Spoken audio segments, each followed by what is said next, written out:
जय हिंद दोस्तों, स्वागत है आपका हमारे YouTube चैनल में। आज की वीडियो में हम लेकर आए हैं आपके लिए यहाँ पर हिंदी साहित्य के बहुत ही महत्वपूर्ण क्वेश्चन आंसर। तो वीडियो को पूरा अवश्य देखना है। अगर आप चैनल पर पहली बार आए हैं तो चैनल को सब्सक्राइब कर लें, बेल आइकन दबाएं, ऑल पर क्लिक करें ताकि ऑल वीडियो की जानकारी आपके यहाँ तक पहुँचे। ज़्यादा से ज़्यादा वीडियो को शेयर करें और वीडियो को लाइक करना ना भूलें। तो चलिए स्टार्ट करते हैं आज का अपना ये वीडियो। आज का अपने यहाँ पर फर्स्ट क्वेश्चन पूछा गया है यहाँ से, कलाधर उपनाम से रचना करने वाले का नाम क्या है? सुमित्रा नंदन पंत, सूर्यकांत त्रिपाठी, निराला महादेवी वर्मा या जयशंकर प्रसाद। चार विकल्प आपके यहाँ पर दिए गए हैं। आंसर बनता है अगर आपसे तो आप कमेंट में आंसर जरूर बताएं क्या होगा इसका सही आंसर। तो आपका यहाँ पर सही आंसर है जयशंकर प्रसाद, विकल्प नंबर डी आपका यहाँ पर सही आंसर है। बिल्कुल सही, विकल्प नंबर डी जिन्होंने बताया उनका सही आंसर है। तो सभी लोग यहाँ पर वीडियो को लाइक अवश्य कर लें जिन्होंने अभी तक नहीं किया है। और अपना जो अगला क्वेश्चन पूछा गया है वह पूछा है, त्रिशूल उपनाम किसका है? तो सुमित्रा नंदन पंत, रामनरेश त्रिपाठी, रामधारी सिंह दिनकर या गया प्रसाद शुक्ल स्नेही।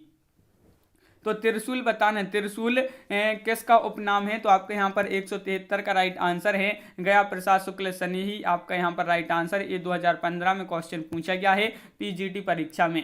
तो त्रिशूल आपके लिए यहाँ पर जो है इनका उपनाम है गया प्रसाद शुक्ल स्नेही जी का। क्वेश्चन आपका यहाँ पर 174 पूछा गया है कि ब्रज कोकिल के नाम से प्रसिद्ध कवि हैं? रिवत, श्रीधर पाठक, सत्यनारायण कविरत्न या रत्नाकर। क्वेश्चन नंबर 174 का सही आंसर आपके लिए बताना है। क्या होगा इसका सही आंसर? तो ब्रज कोकिल के नाम से प्रसिद्ध कवि कौन है? तो आपका यहाँ पर सही आंसर है विकल्प नंबर आपका यहाँ पर बी राइट आंसर है, सत्यनारायण कविरत्न आपका यहाँ पर सही आंसर है।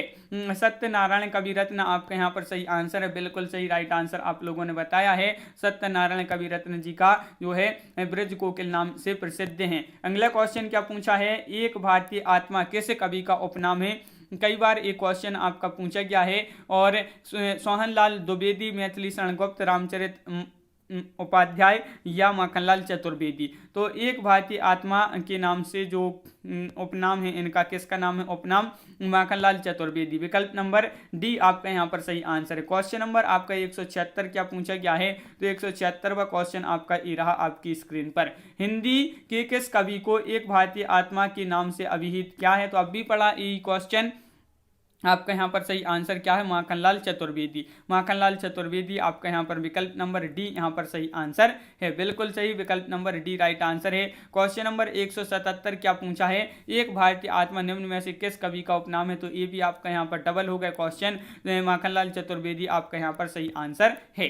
क्वेश्चन आपका यहाँ पर जो अगला पूछा गया है भाई, क्या पूछा है? Question number 178। देखिए यहाँ पर आपके क्वेश्चन जो है यहाँ पर डबल हो गए। माखनलाल चतुर्वेदी यहाँ पर सही आंसर है। ये भी आपका यहाँ पर डबल हो गया है। अगला क्वेश्चन देख लेते हैं, पुष्प की अभिलाषा नामक प्रसिद्ध कविता किसने लिखी? ये जो कविता है बहुत ही प्रसिद्ध कविता है, पुष्प की अभिलाषा। और इसके जो लेखक हैं माखनलाल चतुर्वेदी, रत्नाकर, रामनरेश त्रिपाठी और नवीन। तो आपका सही आंसर पुष्प की अभिलाषा जो है माखनलाल चतुर्वेदी ने लिखी है ये कविता। तो विकल्प नंबर एक आपका यहाँ पर सही answer Makhanlal Chaturvedi right answer है। क्वेश्चन नंबर 181 आपसे पूछा है कि रामानंद ने किस पुस्तक में अपनी पूरी गुरु परंपरा का उल्लेख किया है? तो किस में किया है ये आपके लिए बताना है। क्वेश्चन नंबर 181 में आपके लिए 181 का राइट आंसर क्या है? रामानंद ने किस पुस्तक में अपनी पूरी गुरु परंपरा का उल्लेख किया है? तो आपका यहाँ पर सही आंसर होगा 181 का विकल्प नंबर डी, यानी कि रामार्चन पद्धति आपका यहाँ पर सही आंसर है। विकल्प नंबर डी आपका राइट आंसर यहाँ पर। क्वेश्चन नंबर 182 क्या पूछा गया है? तो क्वेश्चन नंबर 182 यहाँ पर देख लेते हैं। क्वेश्चन नंबर 182 आपका यहाँ पर जो दिया गया है वह आपका ये है क्वेश्चन नंबर 182। तुलसीदास शारीरिक पीड़ा से मुक्ति हेतु लिखा गया ग्रंथ है कौन सा है? तुलसीदास द्वारा शारीरिक पीड़ा से मुक्ति के लिए लिखा गया जो ग्रंथ है रामलला नहचू है, बरवैया रामायण विनय पत्रिका है या हनुमान बाहुक है। तो क्वेश्चन नंबर 182 का आपका जो सही आंसर है भाई क्या है? 182 का राइट आंसर। तो आपका यहाँ पर सही आंसर है विकल्प नंबर सी, हनुमान बाहुक आपका यहाँ पर राइट आंसर है। विकल्प नंबर सी आपका सही आंसर यहाँ पर है। क्वेश्चन नंबर 183 क्या पूछा गया है कि तुलसीदास ने कौन सी रचना कलिकाल से मुक्ति पाने हेतु लिखी है? तो कौन सी वह रचना है आपके लिए बताना है। तुलसीदास ने कौन सी रचना कली काल से मुक्ति पाने के लिए लिखी है? कवितावली, रामज्ञा प्रश्न, विनय पत्रिका या हनुमान वाहुक? क्वेश्चन नंबर 183 का सही आंसर बताना है। 4 विकल्प भी आपके यहाँ पर दिए गए हैं और आपका यहाँ पर सही आंसर है 183 का विकल्प नंबर बी यानी कि विनय पत्रिका आपका यहाँ पर सही आंसर है। विनय पत्रिका राइट आंसर है, बिल्कुल सही। क्वेश्चन नंबर आपका यहाँ पर जो अगला पूछा है क्वेश्चन नंबर 184 की तुलसीदास रचित विनय पत्रिका में पदों की कुल संख्या कितनी है? 269, 279, 272 या 289? ये आपके 4 विकल्प हैं। क्वेश्चन नंबर 184 का राइट आंसर बताना है। 184 का सही आंसर तुलसीदास जी द्वारा रचित विनय पत्रिका और इसमें जो पदों की कुल संख्या है वह है आपकी कितनी? 279। विकल्प नंबर आपका यहाँ पर सी राइट आंसर है, 279 इसमें पद है। जीआईसी प्रवक्ता परीक्षा 2017 में एक क्वेश्चन आपका पूछा गया था। अगला क्वेश्चन क्या पूछा गया है? अमीर खुसरो किस नाम से जाने जाते थे? अमीर खुसरो जी जो थे एक तूतीय हिंद, सितारे हिंद, तोता ए हिंद या सर हिंद?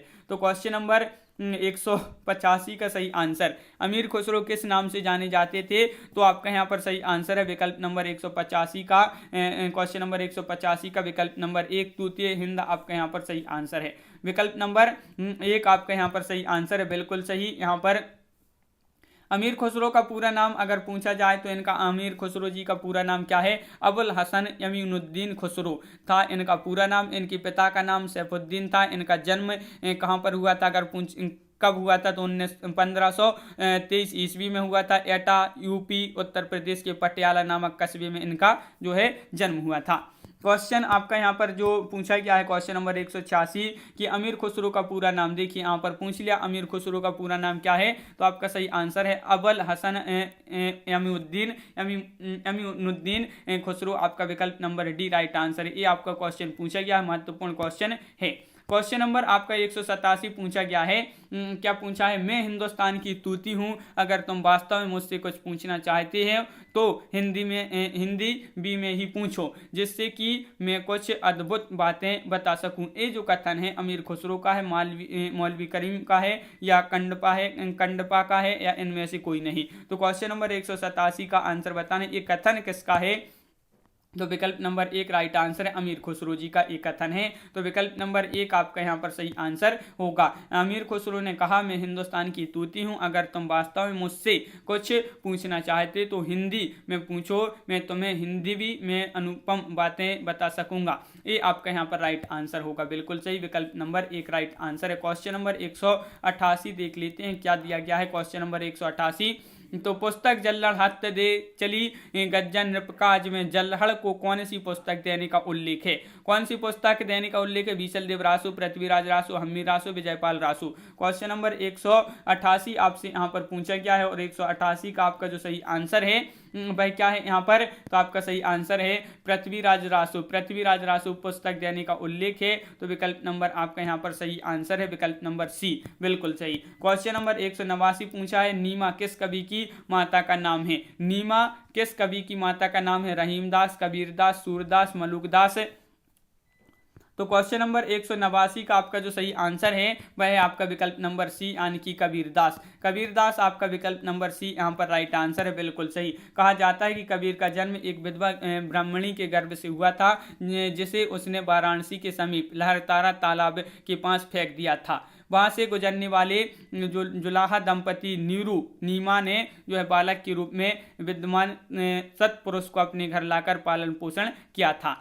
और अगला क्वेश्चन क्या पूछा गया है यहाँ पर? अगला क्वेश्चन तो देख लेते हैं, कबीर की मृत्यु कहाँ हुई थी? ये आपके लिए बताना है, काशी में, मगहर में या बनारस में या इलाहाबाद में? तो आपका ये क्वेश्चन 2011 में पूछा गया था पीजीटी में कि कबीर की मृत्यु जो है कहाँ पर हुई थी, कबीरदास जी की? तो आपका यहाँ पर सही आंसर है मगहर। विकल्प नंबर बी आपका यहाँ पर सही आंसर है, मगहर आपका राइट आंसर, बिल्कुल सही। क्वेश्चन आपका यहाँ पर जो क्वेश्चन नंबर 191 पूछा गया है कि सिकंदर लोदी ने किसके कहने पर कबीरदास को जंजीर से बांधकर गंगा में डुबोया था? तो किसके कहने पर?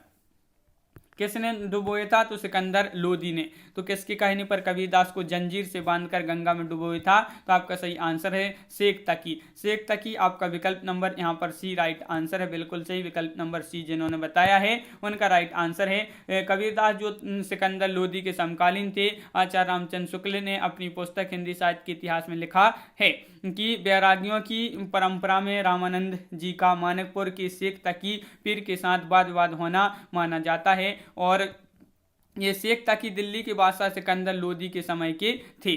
अगला क्वेश्चन क्या पूछा गया है यहाँ पर? तो देखिए यहाँ पर अगला क्वेश्चन जो पूछा है, कबीर किस शासक के समकालीन थे? कबीर, हुमायूं, सिकंदर लोदी, अकबर या बहादुर शाह जफर। तो क्वेश्चन नंबर 192 का सही आंसर अब भी आपको यहाँ पर बताया है कि कबीरदास जो थे ये सिकंदर लोदी के समकालीन थे, शासक के समकालीन थे सिकंदर लोदी जो थे। तो विकल्प नंबर सी आपका यहाँ पर राइट आंसर होगा। क्वेश्चन नंबर आपका यहाँ पर 193, कबीरदास दिल्ली सल्तनत के शासकों में किसके समकालीन थे? तो वही क्वेश्चन आपसे यहाँ पर फिर पूछा गया है, तो आपका यहाँ पर राइट आंसर होगा विकल्प नंबर सी यानी कि सिकंदर लोदी आपका यहाँ पर राइट आंसर है।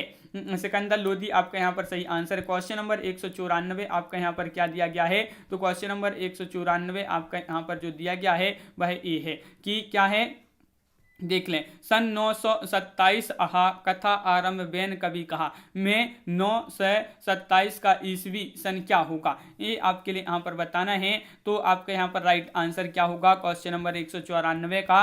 तो आपका राइट आंसर है विकल्प नंबर आपका डी यानी कि 1520। 1520 आपका यहाँ पर सही आंसर है, विकल्प नंबर डी राइट आंसर है। अगला क्वेश्चन क्या है? तो देख लेते हैं यहाँ पर क्वेश्चन नंबर 195 जो आपसे पूछा गया है वह क्या पूछा गया है? तो देखिए, कवित्व कहियो दोहा कहियो तुले ना छप्पय छंद और वृत्योक यह विचारी के यह बखे रसकंद। यह काव्य पंक्तियां किसकी हैं? तुलसीदास, रहीम, त्रिलोचन शास्त्री, भारतेंदु हरिश्चंद्र। क्वेश्चन नंबर 195 का सही आंसर आपके लिए बताना है। 195 का आपका जो सही आंसर है वह क्या है? तो आपका राइट आंसर है विकल्प नंबर बी राइट आंसर है यानी कि रहीम। रहीम जी की ये पंक्तियां हैं, तो विकल्प नंबर बी आपका यहाँ पर राइट आंसर है। तो अगला क्वेश्चन यहाँ पर पूछा गया है, स्थापना अनुभव की प्रमाणिकता दलित और स्त्री लेखन की मूर्त शर्त है, कारण यहाँ पर इसके लिए आपके आंसर बताने ही क्या होगा यहाँ पर सही आंसर? तो देख लेते हैं इसका जो सही आंसर है वह है विकल्प नंबर सी। देखिए ये सही और आर गलत आपका यहाँ पर सही आंसर होगा यहाँ पर। तो आपको यहाँ पर ए जो है सही है और आर जो कैसा है गलत है। तो इस प्रकार आपका यहाँ पर सही आंसर होगा। अगला क्वेश्चन क्या पूछा गया है? तो क्वेश्चन आपका यहाँ पर जो अगला पूछा गया है वह देख लेते हैं यहाँ पर क्वेश्चन नंबर 197। यहाँ पर भी आपके लिए क्या करना है? उपरोक्त वक्तव्यों के आधार पर नीचे दिए गए विकल्पों में से सही उत्तर का चयन करना है। तो यहाँ पर देख लेते हैं। देखिए, पश्चिम के नए ज्ञानोदय के बहुस्तरीय वर्चस्ववाद को बढ़ावा दिया या कारण बी आर में आप देख लेते हैं उसी कारण साहित्य में विकेंद्रीकरण की प्रवृत्ति बढ़ी। तो यहाँ पर कौन सा गलत है कौन सा सही है? तो आपका सही आंसर है यहाँ पर ए और आर दोनों सही हैं। तो ए और आर आपके यहाँ पर जो दोनों हैं ये सही हैं आपके। तो अगला क्वेश्चन देख लेते हैं, नारी विमर्श पर लिखने वाली पहली लेखिका हैं। क्वेश्चन नंबर 198 का सही आंसर बताना है। तो महादेवी वर्मा, शिवानी, बंग महिला, सुभद्रा कुमारी चौहान। तो 198 का जो सही आंसर है कि नारी विमर्श पर लिखने वाली पहली लेखिका कौन है? तो आपका यहाँ पर सही आंसर है, टीजीटी में 2009 में पूछा गया है ये क्वेश्चन, बंग महिला आपका सही आंसर होगा। बंग महिला आपका यहाँ पर सही आंसर है। नारी विमर्श पर लेखन की शुरुआत जो की थी वह बंग महिला, जिनका वास्तविक नाम क्या है? राजेंद्र बाला घोष, इन्होंने जो है की थी इसकी शुरुआत नारी वंश पर लेखन की। और यहाँ पर क्वेश्चन नंबर 199 पूछा है, बंग महिला का असली नाम क्या था? तो अब भी पढ़ा कि बंग महिला का जो असली नाम था वह राजेंद्र बाला घोष आपका यहाँ पर विकल्प नंबर बी यहाँ पर सही आंसर होगा। राजेंद्र बाला घोष इनका असली नाम था। अगला क्वेश्चन क्या पूछा है? फरिश्ते निकले की मुख्य पात्र कौन है? चंपा बहू है या नरगिस बहू है, बेला बहू है, चमेली बहू है? तो आपका यहाँ पर सही आंसर 200 का राइट आंसर। पीजीटी में ये क्वेश्चन पूछा गया 2015 में, और बेला बहू आपका यहाँ पर सही आंसर है। जो बेला बहू हैं ये फरिश्ते निकले की मुख्य पात्र हैं। तो विकल्प नंबर आपका बी यहाँ पर सही आंसर है, बिल्कुल सही, विकल्प नंबर बी राइट आंसर आपका यहाँ पर। तो इस प्रकार अपने यहाँ पर बहुत ही महत्वपूर्ण क्वेश्चन कंप्लीट हुए। कैसा लगा ये वीडियो आप कमेंट में जरूर बताएं। अगर आप चैनल पर पहली बार आए हैं तो चैनल को सब्सक्राइब कर लें, बेल आइकन दबाएं, ऑल पर क्लिक करें ताकि ऑल वीडियो की जानकारी आपके यहाँ तक पहुंचे। ज़्यादा से ज़्यादा वीडियो को शेयर करें और वीडियो को लाइक करना ना भूलें। तो आज की वीडियो में बस इतना ही। सभी लोग वीडियो को लाइक और शेयर अवश्य करें। तो आज की वीडियो में बस इतना ही। सभी के लिए बहुत बहुत धन्यवाद। सभी के लिए जय हिंद।